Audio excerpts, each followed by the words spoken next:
Hey there, everybody. Danzer here, coming at you with devlog number 3. Looks like the last one I did about 4 months ago. Granted, I haven't done 4 months of actual game development since then. I had, like work trips and whatnot. But here we go. Last time, I showcased just items. So you checked the last video. Since then, I got equipment, stats, abilities, words, order, players, data. All that's functional now. It's been what I refer to as the long dark. So this is the kind of like the boring part of game development, in my opinion. But hey, almost done. Let's have a look at equipment first. So here, well, I guess there's not much to equip. Let me back out for a second. And then if I hit just the right button, then whoops, hit the wrong button. LOL. If I hit just the right button, then hey, look, I have all these items that populated in my inventory. Isn't that nice? Here's the equipment for Orin, obviously. You can see in the top right. His name isn't there, but it should be obvious. Go to equip. He has a stat claw, which is kind of like a dummy item that just boosts stats a lot.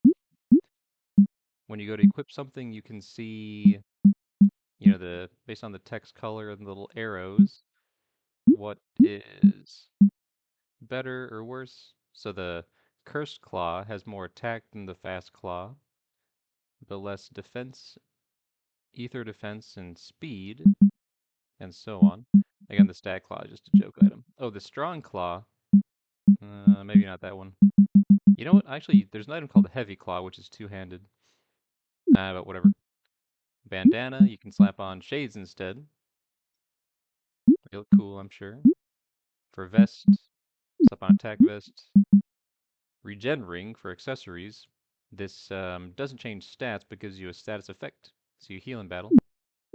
And hey, you know what? Let's just optimize them. Whoa, isn't that handy? You can also sort, yeah, if you wish. And you can use the shoulder buttons to quickly go through your characters. Well, this is just front back. Orange in the front, and when R1 is in the back.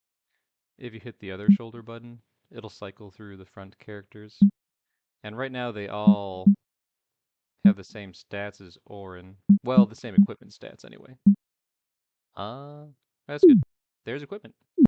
Next up, you can check the stats of a character. Here's Orin. If you check, so the stat wheels, we have two of them, right?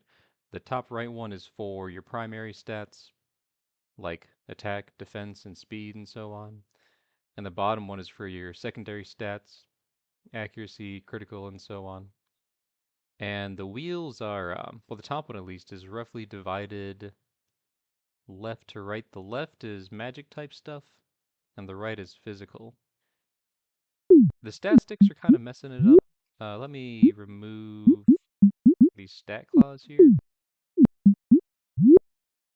Yeah, so at a glance, you can see Orin is much more of a physical type person because his top stat wheel is more on the right. Therese, though, she's more of a magic type person because her left side is bigger. Edwin he's also more magical, but the stats are kind of messing it up. And we can go switch to M1R1. These stats are all wackadoodle. I need to add more stats here. And, oh wait, there's also the second page tells you equipment and then what effects there are on hit. So when Orin attacks, he has a fire element to his attack. Uh, and that's the fire symbol at the top. The little lightning bolt type thing is actually, he stuns an enemy with a potency of 80, and he debuffs them. He lowers their strength and health, I guess, by 70. Then he has some passives like plus to fire defense, minus to ice defense, plus to light defense, and some other things going on. But yes, these two pages should, at a glance, tell you a pretty good idea of, your character stats. Next up, abilities. Right, so we check Orin. The fact that the text is grayed out means you can't use it outside of battle. This is just a placeholder. Orin is not going to know Fireball, and well, it may increase with mind. We'll see.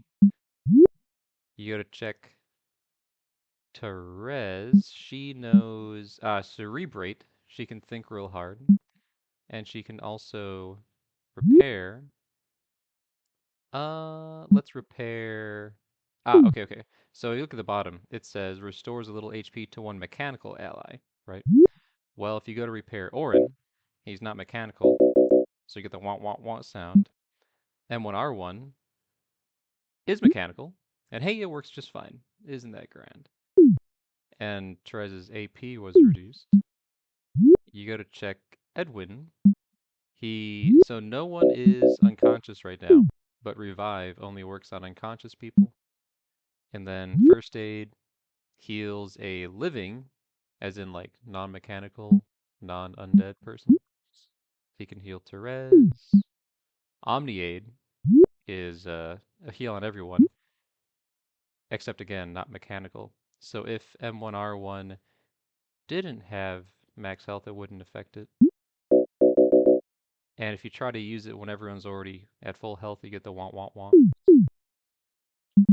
That's pretty good there. Next up, words.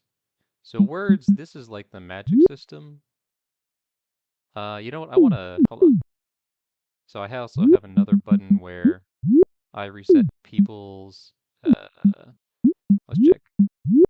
So I reset their values back to 1 there. Well, except or.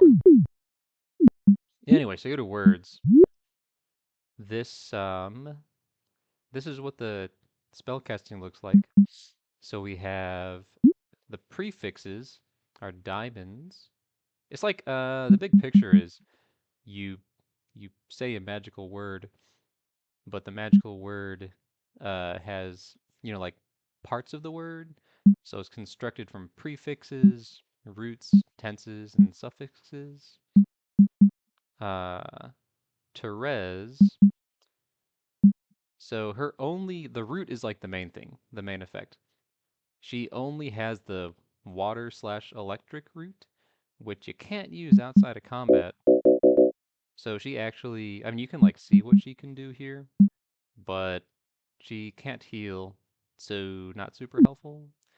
We can go to Edwin instead, and he does indeed have the healing and harming root. So if we do this prefix ma makes things multi-targeted, then this yuma does the healing. Light and dark would just be like damage. And then for tense, it says damage using the positive aspect. Well, in this case, it's not damage, it's healing, I guess. Whoops. So do ma, do yuma. So it says heal. Heal is the positive aspect. And then when you select this E here, ma yuma E, then you can say it, and as the parts suggest, it's a multi heal on everyone. Oh, but he doesn't have enough AP. Dang it. It costs 8 and only has 6. That's why I'm getting the want. We can make it a little bit cheaper with just not doing the multi aspect of it. And we can at least heal Therese. Hooray. But again, now he's low on magic. Or low on AP. Um Orin, he is not gonna be like some sort of ultra caster, but this is currently the list of uh all parts that I have on their little icons. Next up, so you might have noticed there's a front and back uh, aspect to this game. So you have the frontline members appear, surprise, in the front, and they're the ones that you would actually like fight with in combat, and they're supported by backline members. So and then you can rearrange that. So let's put M1R1. If you try to put her over here, I think you get a. Okay, yeah. So you fill up the first rows first, and you get a little snippet at the bottom of what the people do. So in Orin, he's really good at strong, quick, physical attacks in particular, as opposed to magic. If you put him in the back, though, it says his heroic presence inspires the front member, boosting their guts and granting aura. So you can put people in the front and they directly do the fighting, or you can put them in the back and they give some sort of boost to the person in front of them, and you get a little idea of what they do. You can also change your battle formation. Right now it's set to attack, where Orin, the first member, he becomes like the point member in battle under the attack formation. But for normal formation, it's just plain old left to right, nothing special. Again, attack, Orin becomes the point member. And defense formation, if you want to see it, let's go normal. I mean, you can also change order like this if you want. Make Therese in the front. Then for players, this is intended to be a multiplayer game. And what you can do is suppose, all right, player 2, you're going to have Orin, and player 3, you're going to have Edwin. And it could be up to 5, but this one you can't, the one on the end you can't do anything with because you only have 4 characters right now. And then M1R1, you can go, yeah, right there, I guess. Uh, and when you back out, so because, all right, so now if you go back to players, the first controller is only controlling Therese. Then the second controller is controlling Orin and M1R1. And the third controller is controlling Edwin. And then you could do things like walk around and, open treasure chests and interact with things. And each control the menus independently. And then, same in battle. You can only issue commands to the characters that you control. And then last up on the agenda is data. So there's going to be an autosave, a quick save. Oh, quick save is functional. Let me... I forgot what button it is. There it is, quick save. Oh, and I'm getting an error. But you know what? It's been nice. It's been grand. Oh, you know what? That more or less reset it. This is kind of hilarious. Well, to me. So quick save didn't work, but that's okay. I'll fix that in a minute. And, you know what? Let's see if loading fixes this. You know what? This has been a great way to end an indie devlog. Hope you enjoyed. I sure did. Time to go back to fixing bugs. Dansber out.